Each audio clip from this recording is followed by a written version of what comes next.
Hello and welcome everyone. तो आज हम इलेक्ट्रोकेमिस्ट्री की नेक्स्ट क्लास में पहुंच गए हैं, जिसमें कि हम क्या पढ़ने वाले हैं कि कैसे स्टैंडर्ड इलेक्ट्रोड पोटेंशियल किसी भी मेटल का मेजर कर सकते हैं हम। ठीक है, so let's start a video. अब देखो, सबसे पहले हमें ये समझना पड़ेगा जो मेटल के इलेक्ट्रोड्स होते हैं, क्योंकि वो उनका स्ट्रक्चर्स अलग होता है, उनकी प्रॉपर्टीज अलग होंगी, तो उनकी टेंडेंसी टू लूज और गेन इलेक्ट्रॉन वो भी क्या होगा, डिफरेंट होगा। और अगर टेंडेंसी टू लूज और गेन इलेक्ट्रॉन ही डिफरेंट होगा तो डेफिनेटली किसी भी मेटल इलेक्ट्रोड का इलेक्ट्रोड पोटेंशियल भी क्या होगा, डिफरेंट होगा।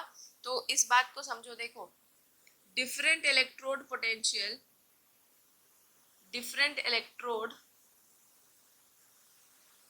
Having different structure will have different tendency to lose और गेन इलेक्ट्रॉन, है ना। अब अगर क्योंकि ये टेंडेंसी ही अलग होगी टू लूज और गेन इलेक्ट्रॉन, अगर ये टेंडेंसी ही अलग होगी तो डेफिनेटली क्या होगा, सभी मेटल्स के all metal electrode will have different standard electrode potential, है ना।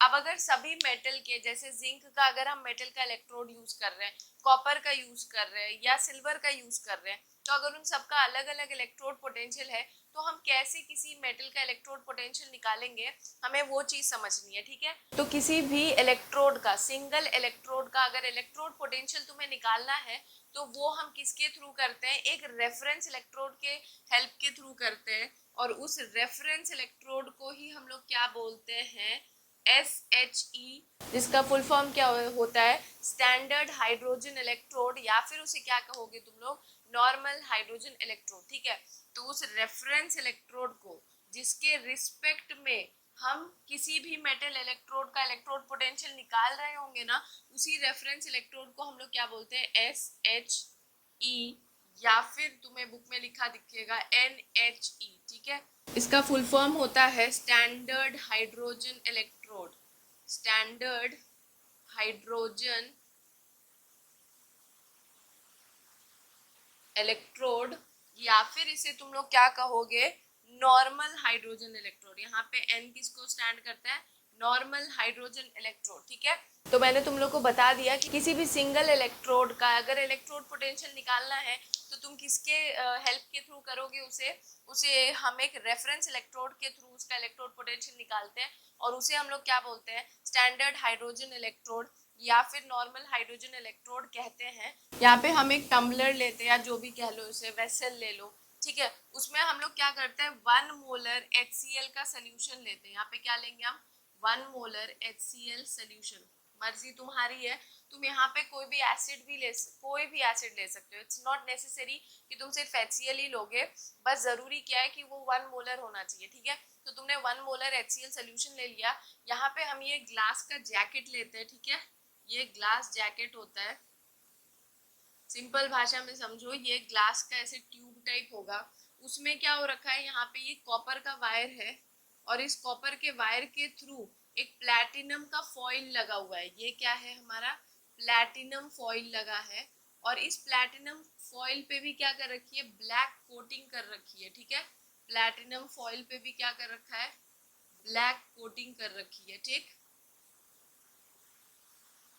और यहाँ पे तुम्हें दिख रहा होगा एक इनलेट, मतलब यहाँ पे इस ग्लास जैकेट में एक यहाँ पे जगह खुली हुई है, और ये क्यों इनलेट दिया रहता है, ताकि यहाँ से हम क्या कर सके, हाइड्रोजन गैस को पास कर सके एट 1 atm प्रेशर। ठीक है, तो ये होता है simple construction of standard hydrogen electrode. ठीक है, जिसके थ्रू हम बाकी मेटल के इलेक्ट्रोड का इलेक्ट्रोड पोटेंशियल निकालते हैं। ठीक है, तो यहाँ पे मैंने तुम लोगों को ये समझा दिया कि इसका कंस्ट्रक्शन कैसा होता है। ठीक है, अब मुझे ये बताना है कि यहाँ पे होता क्या है। देखो, यहाँ पे क्या होता है कि हाइड्रोजन गैस को क्या करते हैं, पास करते हैं इस इनलेट के थ्रू एट 1 atm प्रेशर। ठीक है, अब क्या होगा, जब ये हाइड्रोजन गैस यहाँ से पास होता है तो यहाँ पे प्लैटिनम का फॉइल यूज कर रखा है, ठीक है। अब जो प्लैटिनम फॉइल है ना, यहाँ पे इनर्ट इलेक्ट्रोड की तरह बिहेव करता है, ठीक है। प्लैटिनम, गोल्ड, ये सारे जो इलेक्ट्रोड्स होते हैं ना, ये इनर्ट इलेक्ट्रोड की तरह बिहेव करते हैं।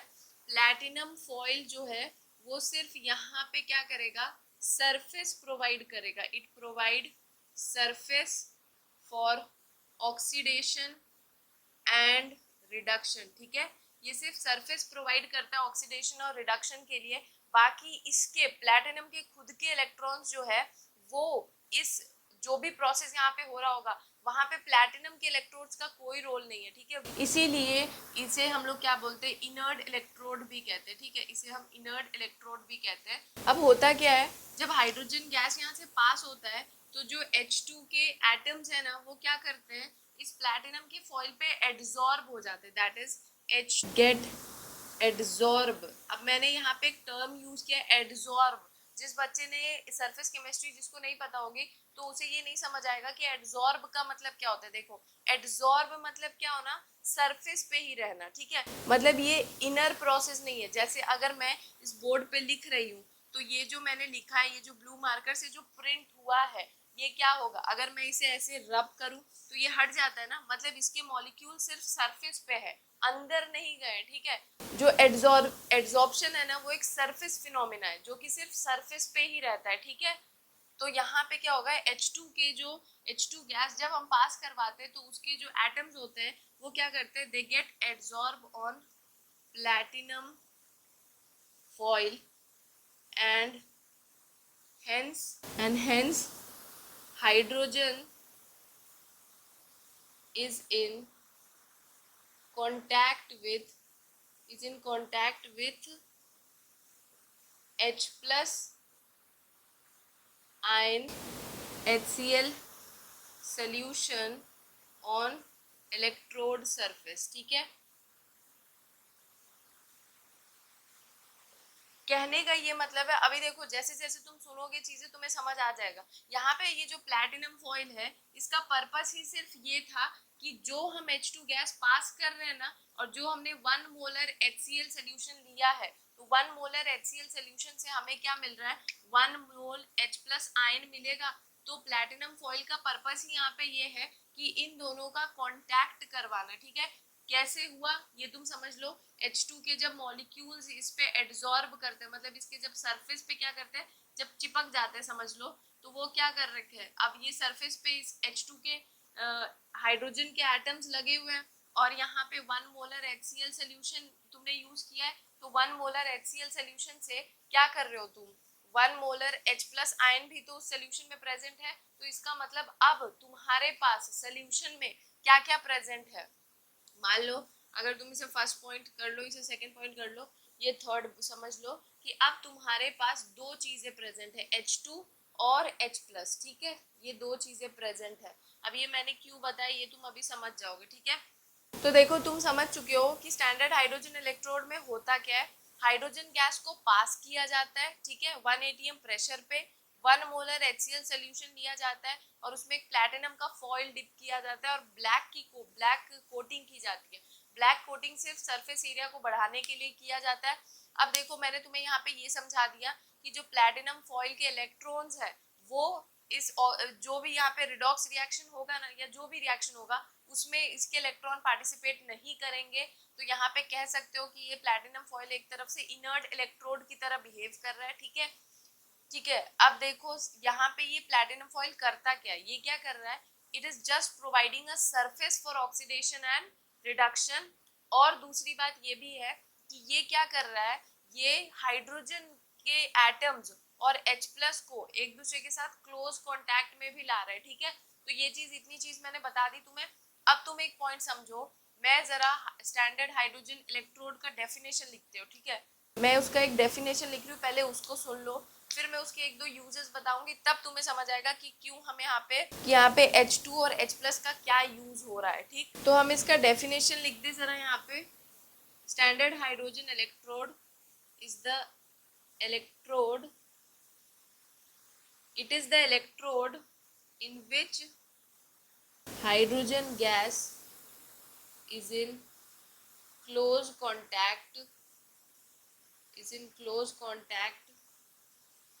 with H plus ion of 1 molar concentration at 298 kelvin temperature. ठीक है, यहाँ पे मैंने क्या लिखा, ये वो इलेक्ट्रोड होता है जहाँ पे हाइड्रोजन गैस क्या होता है, H प्लस आयन के साथ क्लोज कांटेक्ट में रहता है, और कंडीशंस क्या होने चाहिए कि 1 मोलर कंसंट्रेशन होना चाहिए, टेम्परेचर क्या होना चाहिए 298 केल्विन। ठीक है, अब मैं तुम लोगों को एक और बात बता रही हूँ कि जो स्टैंडर्ड हाइड्रोजन इलेक्ट्रोड होता है ना, इसकी सबसे बड़ी खासियत ये होती है कि जो इसका 4th पॉइंट में यहाँ पे लिख देती हूँ, ये क्या होता है, it can be used as both cathode as well as anode.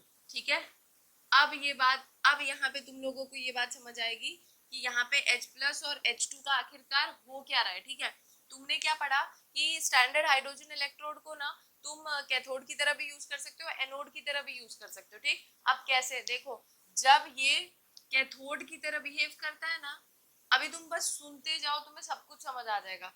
जब ये कैथोड की तरह बिहेव करता है तो कैथोड पे क्या होता है बताओ, कैथोड पे रिडक्शन होता है। तो रिडक्शन किसका होगा बताओ, रिडक्शन क्या होता है, इलेक्ट्रॉन का एक्सेप्ट करना। मैं एक एक पॉइंट हर चीज बता रही हूँ, इलेक्ट्रॉन का एक्सेप्ट करना। तो यहाँ पे क्या होगा, H प्लस का रिडक्शन होता है। ठीक है, तो इसी वजह से यहाँ पे ये दो चीजें यूज हो रही है। ठीक है, तो यहाँ पे H प्लस का रिडक्शन होता है, that is 2H plus plus 2 electron accept करके किसमें चेंज हो जाएगा, H2 में। ठीक है, और जब वो एनोड की तरह बिहेव करता है ना, तो एनोड पे क्या होता है, ऑक्सीडेशन होता है। ऑक्सीडेशन मतलब लॉस ऑफ इलेक्ट्रॉन। तो अब क्या होगा, H2 का क्या होता है, यहाँ पे H2 का यहाँ पे क्या होता है, ऑक्सीडेशन होगा। ठीक है, तो जब H2 का ऑक्सीडेशन होगा तो ये क्या देगा, H2 will give 2H plus plus 2 electron. ठीक है, तो अब तुम्हें समझ आया कि बेसिक यहाँ पे पर्पस क्या था, स्टैंडर्ड हाइड्रोजन इलेक्ट्रोड का डेफिनेशन और वो क्या होता है वो चीज समझ लो। स्टैंडर्ड हाइड्रोजन इलेक्ट्रोड में H2 गैस को पास करते हैं। ठीक है, और यहाँ पे पास करके हम प्लैटिनम फॉइल का तुम यूज समझ लो, प्लैटिनम फॉइल यहाँ पे सिर्फ एक सरफेस प्रोवाइड करता है इस दोनों ऑक्सीडेशन और रिडक्शन रिएक्शन को होने के लिए। देख रहे हो ना, तुम्हें दिख रहा है यहाँ पे SHE में ऑक्सीडेशन और रिडक्शन दोनों ही हो रहा है ना, तो वो दोनों प्रोसेस को होने के लिए प्लैटिनम फॉइल सिर्फ एक सरफेस प्रोवाइड करता है। और दूसरी बात ये है कि जो H2 गैस तुम पास कर रहे हो उसको H प्लस के साथ कांटेक्ट में लाने के लिए भी यहाँ पे प्लैटिनम का फॉइल यूज किया जाता है। ठीक है, और ब्लैक कोटिंग कर दी जाती है ताकि उसका सरफेस एरिया बढ़ जाए। ठीक, दूसरी बात मैंने तुम लोगों को यहाँ पे समझा दिया क्या क्या ऑक्सीडेशन और रिडक्शन हो रहा है, किसका ऑक्सीडेशन हो रहा है, किसका रिडक्शन हो रहा है। ठीक है, एक और खासियत होती है स्टैंडर्ड हाइड्रोजन इलेक्ट्रोड की, वो ये होती है कि हम इसे रेफरेंस इलेक्ट्रोड की तरह क्यों यूज करते हैं। ठीक है, रेफरेंस इलेक्ट्रोड की तरह हम इसे इसीलिए यूज करते हैं क्योंकि इसका खुद का SOP और SRP 0 होता है। समझ आया, ये बात दिमाग में रख लो, और जो भी पॉइंट मैं बता रही हूँ उसके बाद तुम्हें स्टैंडर्ड हाइड्रोजन इलेक्ट्रोड बिल्कुल क्रिस्टल क्लियर होगा, ये मेरी गारंटी है। ठीक है, तो क्या इसका 5वां पॉइंट क्या होता है, इसका SRP एंड SOP दोनों ही क्या होती है, उसकी वैल्यू 0 वोल्ट होती है। ठीक है, इसी वजह से इसे क्या यूज करते हो तुम, रेफरेंस इलेक्ट्रोड की तरह यूज करते हो। तो आई होप इतनी बात तो तुम्हें समझ आ चुकी है। अब कैसे यूज होता है वो भी मैं समझा रही हूँ। ठीक है, तो डेफिनेशन मैंने बता दिया, कंस्ट्रक्शन मैंने बता दिया, यूजेस मैंने बता दिए, ऑक्सीडेशन रिडक्शन कैसे हो रहा है वो भी मैंने बता दिया। अब मैं बताऊंगी कि कैसे हम इसको यूज करते हैं to find single electrode potential. ठीक है, अब देखो, जिसका भी इलेक्ट्रोड पोटेंशियल निकालना है उसे क्या कर दिया जाता है, शी के साथ, मतलब उसे क्या करते हैं हम स्टैंडर्ड हाइड्रोजन इलेक्ट्रोड के साथ कपल्ड कर देते हैं। ठीक है, मतलब ये है कहने का कि मान लो यहाँ पे मैं एक छोटे डायग्राम से समझा देती हूँ। ये हमने क्या किया, 2 टम्बलर लिया, मान लो हमें कॉपर का इलेक्ट्रोड पोटेंशियल निकालना है। ठीक है, तो तुमने क्या किया, यहाँ पे कॉपर ले लिया, इसमें क्या कर दिया तुमने CuSO4 डाल दिया। ठीक है, और यहाँ पे तुमने क्या कर दिया, ये पूरा शी का अरेंजमेंट है। ठीक है, ये पूरा SHE है। ठीक है, यहाँ पे तुमने क्या कर लिया, स्टैंडर्ड हाइड्रोजन इलेक्ट्रोड ले लिया, और यहाँ पे जिसका भी तुम्हें निकालना है, मान लो ये कॉपर है तो यहाँ पे CuSO4 ले लिया। ठीक है, अब तुमने यहाँ पे क्या कर रखा है, सॉल्ट ब्रिज लगा दिया।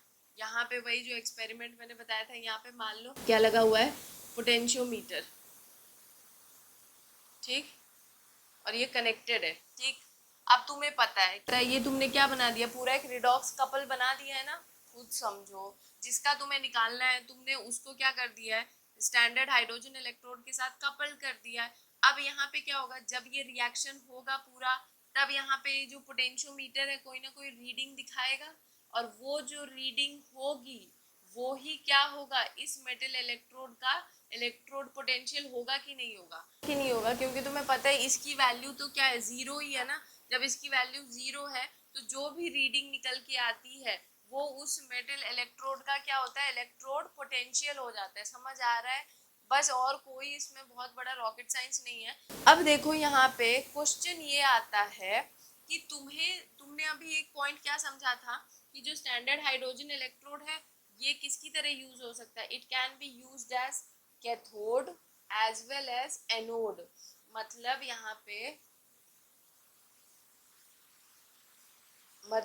पे ये है कि अगर मान लो तुमने इसे कॉपर के साथ लगाया, तो फॉर इंस्टेंस एग्जांपल के तौर पे मैं बता रही हूँ कि यहाँ पे मान लो ये अगर कैथोड की तरह बिहेव करता है, ठीक है, मान लो ये यहाँ पे कैथोड की तरह बिहेव कर रहा है, और जब ये जिंक के साथ लग रहा है तो मान लो ये किसकी तरह बिहेव कर रहा है, एनोड की तरह बिहेव कर रहा है। तो तुम्हें कैसे समझ आएगा कि कब स्टैंडर्ड हाइड्रोजन इलेक्ट्रोड कैथोड की तरह बिहेव करेगा और कब स्टैंडर्ड हाइड्रोजन इलेक्ट्रोड एनोड की तरह बिहेव करेगा। तो वो चीज हम कैसे पहचानते हैं, वो हम पहचानेंगे through E naught cell value. समझ आ रहा है, देखो तुमने इलेक्ट्रोकेमिकल सीरीज देखी होगी, इलेक्ट्रोकेमिकल सीरीज में तुम्हें कुछ वैल्यूज दे रखा होगा, ठीक है, इलेक्ट्रोकेमिकल सीरीज में वैल्यूज दी रहती है। जब तुम एनसीईआरटी खोलोगे कुछ की वैल्यू तुम्हें नेगेटिव में दिखेगी, कुछ की वैल्यू पॉजिटिव में दिखेगी, और सिर्फ एक इकलौता हाइड्रोजन ही है जिसका ई नॉट वैल्यू तुम्हें क्या दिखेगा, जीरो दिखेगा, ठीक है, क्योंकि उसे हम रेफरेंस इलेक्ट्रोड की तरह यूज करते हैं। ठीक, जैसे देख लो,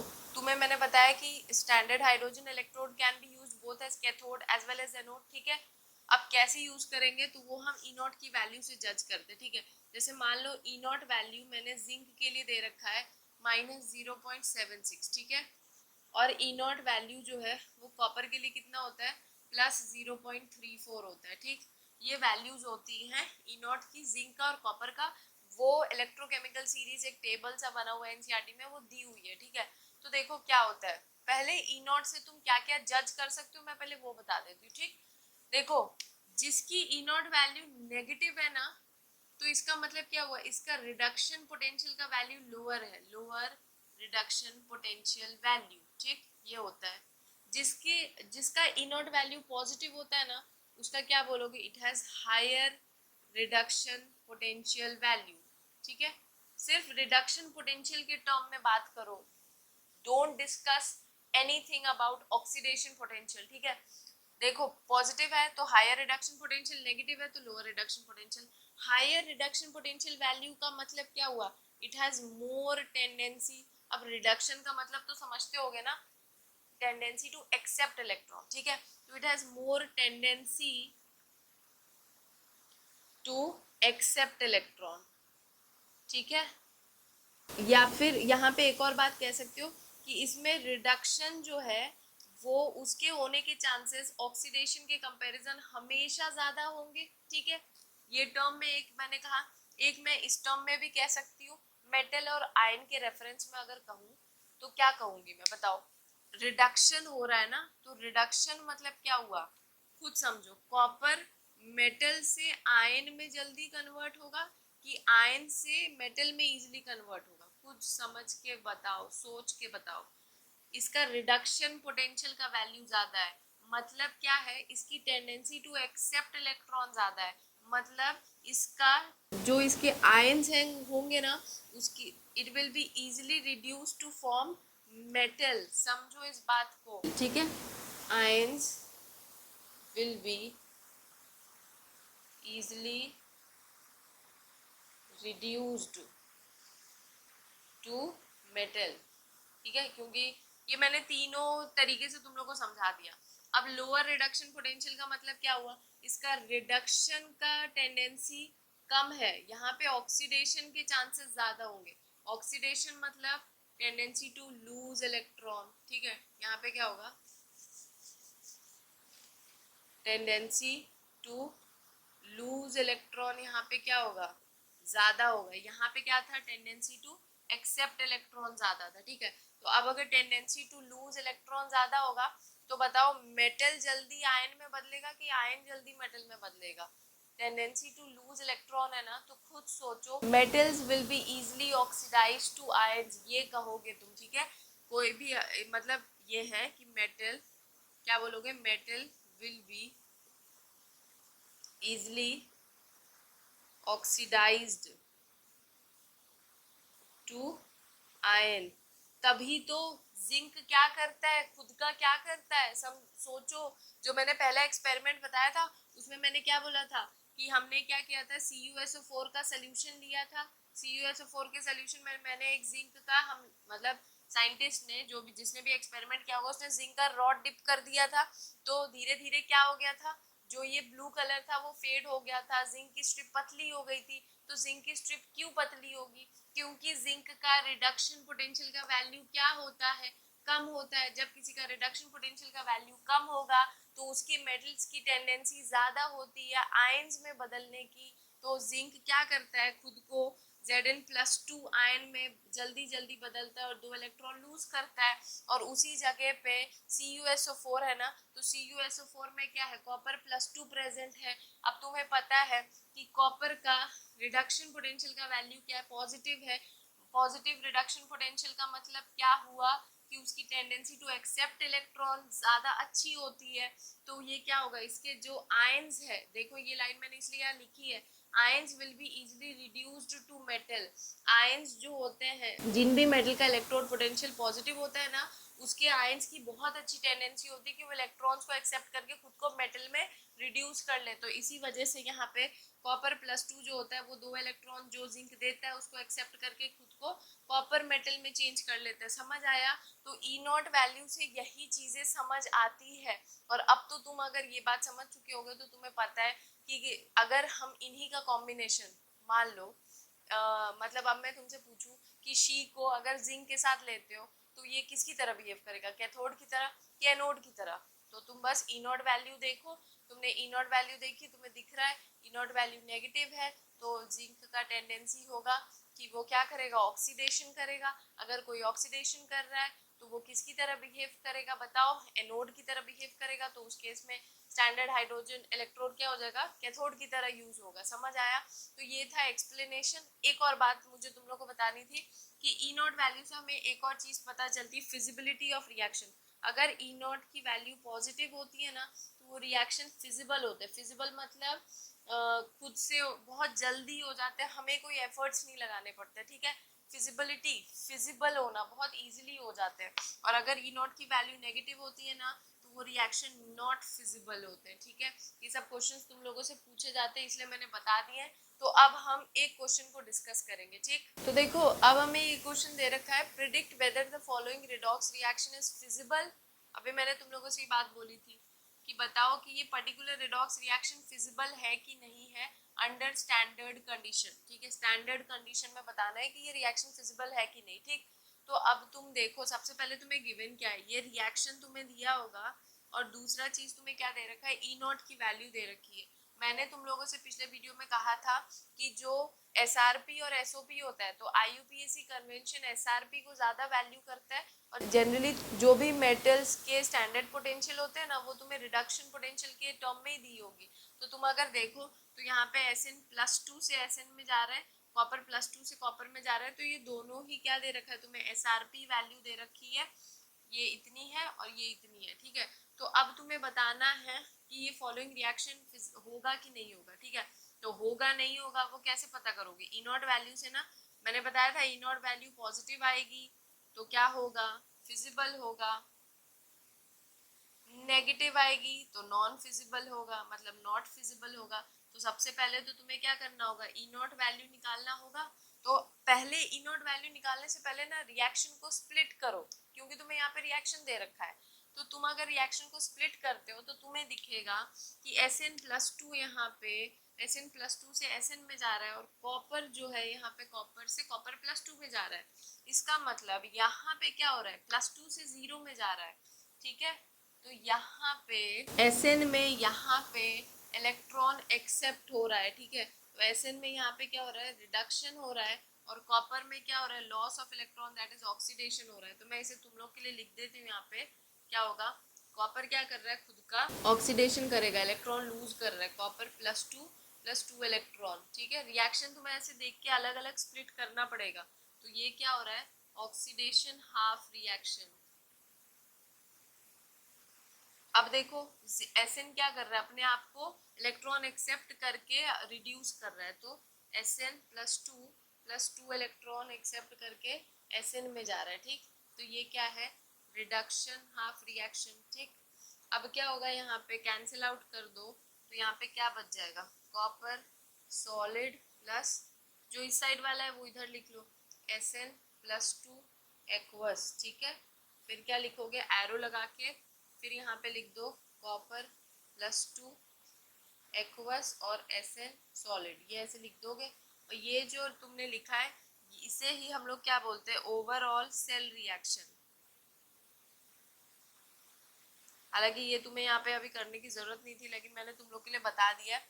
अब देखो तुम्हें क्या करना है, तुम्हें E0 की वैल्यू निकालनी है ना। तो तुम्हें इतना पता चल गया कि किस पे ऑक्सीडेशन हो रहा है, किस पे रिडक्शन हो रहा है। तुम्हें E0 का फॉर्मूला पता है। E0 का फॉर्मूला क्या होता है, E0 of cathode minus E0 of anode.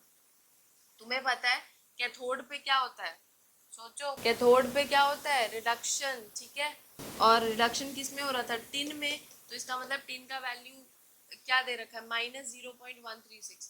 तो यहाँ पे लिख लो -0.136 माइनस क्या होगा, E0 ऑफ एनोड। एनोड पे क्या हो रहा था, ऑक्सीडेशन। ऑक्सीडेशन किस में हो रहा है, कॉपर में। तो ये लिख लो 0.34 माइनस माइनस क्या हो जाएगा, प्लस। तो सॉल्व करके इसकी वैल्यू कितनी निकल के आएगी, तो इसको सॉल्व करोगे तो इसकी वैल्यू निकल के आती है -0.476 वोल्ट। ठीक है, तो इस तरीके से यहाँ पे हम E0 की वैल्यू निकालते हैं।